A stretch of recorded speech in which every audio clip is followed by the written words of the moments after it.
देखिए, जो पुराना टैक्स कानून था वो 1961 का था। उसको इनकम टैक्स एक्ट 1961 कहते थे। जी। तो 60 साल बाद तो कोई व्यक्ति भी नौकरी करता है, उसको रिटायर कर दिया जाता है। बिल्कुल पर इसको बिल्कुल सर। 65 साल हो गए थे। जी और ये नहीं था सवाल, इससे भी पुराने पुराने लॉज आज भी चलते हैं, ऐसी बात नहीं है कि नहीं। हालांकि सरकार ने बहुत सारे बदल भी दिए हैं और आज चलते भी हैं। जी। पर जरूरत थी उसको रिवैम्प करने की। अंग्रेजी में शब्द होता है हम्म। रिवैम्प, क्योंकि रिवैम्प। इसमें बहुत सारी आउटडेटेड चीजें थी। हम्म। और कुछ इसको जब एक आम टैक्स पेयर पढ़ता था, क्योंकि पिछले कुछ वर्षों से सरकार की मुहिम रही कि टैक्स लॉस को सिंप्लीफाई किया जाए। हम्म। 9 करोड़ के करीब, 8 से 9 करोड़ हमारे देश में टैक्स रिटर्न्स फाइल होती हैं। हम्म। जिसमें से जो लोग असल में टैक्स देते हैं जितेंद्र, वो मात्र 2.5-3 करोड़ हैं। 2.5-3 बाकी लोग करोड़ ही निल हैं, रिटर्न बिल्कुल। फाइल करते हैं। हम्म। अब बहुत ही स्क्यूड ये परसेंटेज है, क्योंकि 140-45 करोड़ की आबादी में इतने कम लोग टैक्स देने वाले। ये तो उसका एक कारण ये भी था कि टैक्स लॉस को बहुत कॉम्प्लिकेटेड माना जाता था। हम्म। इसको आम आदमी जब पढ़ता था तो उसके समझ के बाहर होता था। उसकी जो भाषा शैली है, जो उसके हम्म। प्रोविजन है, सब सेक्शन ये वो बहुत कम। तो लोग थोड़ा सा टैक्स से डरते थे, दूर भागते थे, टैक्स की कार्रवाई से दूर भागते थे। तो भारत में टैक्स इवेजन भी इस वजह से होता था। बहुत कठिन है 140-45 करोड़ लोगों के पास पहुंच पाना कि कौन टैक्स में दायरे में आता है, कौन नहीं आता। हालांकि सरकार ने कई इस पे कदम उठाए हैं जब से ये डिजिटल प्रणाली आई। जी। तो अब टैक्स इवेजन उतना सरल नहीं रह गया है। और अंततः टैक्स पेयर को जो देना होता था, तो किसी एक्सपर्ट के पास, किसी चार्टर्ड अकाउंटेंट के, टैक्स एडवोकेट के पास जाना होता था। अभी भी होता है, वो पड़ेगा भी, जो कॉम्प्लिकेटेड केसेस है। पर उसको कोशिश की बिल्कुल। गई है कि सिंप्लीफाई करें। क्योंकि ऐसा देखा जाता है विश्व भर में कि जब जब आप टैक्स को सिंप्लीफाई करते हैं, उसको आसान बनाते हैं, कम करते हैं, तो शुरू में भले ही टैक्स कलेक्शन कम हो, टैक्स पेयर्स कम हो, पर अंततः वो बढ़ जाता है। ऐसा विश्व भर में देखा गया है। हम्म। तो इस उद्देश्य से बनाया गया। 800 से ऊपर, वैसे तो 298 सेक्शंस थे पुराने वाले एक्ट में। जी। पर आप सब सेक्शंस मिला लें, सेक्शन सब सेक्शन के प्रोविजंस मिला लें, तो 800 से ऊपर उसमें कुल मिला के प्रावधान थे। ओके। अब इस नए टैक्स लॉ में ये 500-600 के बीच में है। तो ओके। एक तो इसको कम किया गया, इसको छोटा किया हम्म। गया है, इसका जो नंबर ऑफ पेजेस हैं वो घटाए गए हैं, नंबर ऑफ सेक्शंस घटाए गए हैं। और बेसिकली इसमें कोशिश की गई है कि इसको सिंपल रखा जाए। इसकी जो भाषा शैली है, रूल्स चेंज किए गए हैं, फॉर्म्स चेंज किए गए हैं, कुछ एनेक्सेस बनाए गए हैं। हम्म। तो भाषा शैली को सिंप्लीफाई करने की कोशिश की गई है कि यह पढ़ने में आसान हो, इसमें कोई एम्बिग्विटी ना हो। एक और दिक्कत थी पुराने वाले एक्ट में, वो ये कि उसमें बहुत सारे आउटडेटेड प्रोविजंस भी थे। जब मैं ओके। आउटडेटेड कहता हूं तो मतलब आज के कॉन्टेक्स्ट में, उदाहरण के तौर पे आपको मैं बताता हूं। उसमें जैसे एक एजुकेशन अलाउंस मिलता था नौकरी पेशा लोगों को, हम्म। तो वो 100 रुपए प्रति चाइल्ड प्रति साल मिलता था। तो 100 रुपए में आप कौन से जमाने की बात कर रहे सही हैं कि बात है। 100 रुपए कौन हम्म। से स्कूल की आजकल फीस होती है जो आप अपनी सैलरी में से घटा सकते बिल्कुल हैं। बिल्कुल बिल्कुल। तो ऐसे ऐसे पुराने प्रोविजंस थे। गाड़ी का परक्विजिट अलाउंस था, वो परक्विजिट था, वो 1800 रुपए प्रति कार सीसी हम्म। के हिसाब से मिलता था। जी। अब बहुत महंगाई हो गई, बहुत पुराने बनाया गया था, तो इस टाइप की चीजें भी साथ में सुधार हो गया कि उसको, उसके बारे में अभी जिक्र करेंगे। कुछ एक और प्रोविजंस जो इस नए एक्ट में लाए गए हैं।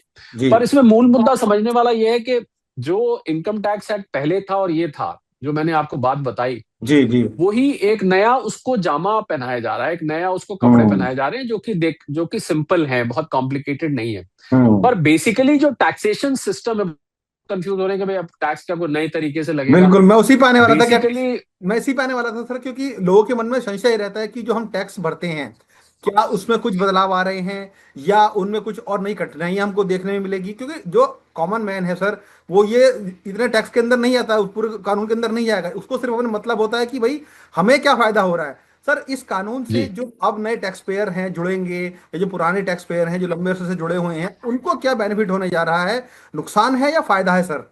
देखिए, जो पुराना टैक्स सिस्टम है बेसिकली उसमें उसमें कोई चेंज नहीं किया गया है। जो ओके। टैक्स का स्ट्रक्चर है, जो सिस्टम है, टैक्स के रेट्स वही हैं। जो बजट में बदलाव करे गए, 1 फरवरी को जो बजट आया, वो बदलाव तो चाहे पुराना हो या नया हो, वो बदलाव अप्लाई करते हैं। पर ये टैक्स का जो बेसिकली लॉ का राइटअप है, जो बेसिकली जो जो एक्ट, जो किताब आप समझ लीजिए, उसको जैसे मर्जी आप समझ लीजिए, उसमें उसको इम्प्रूव करने की कोशिश करी गई। तो दो चीजें होती है, एक उसकी शक्लो सूरत होती है, हम्म। एक उसकी फितरत होती है कि इस टैक्स जी। का नेचर। तो नेचर में कोई चेंज नहीं है।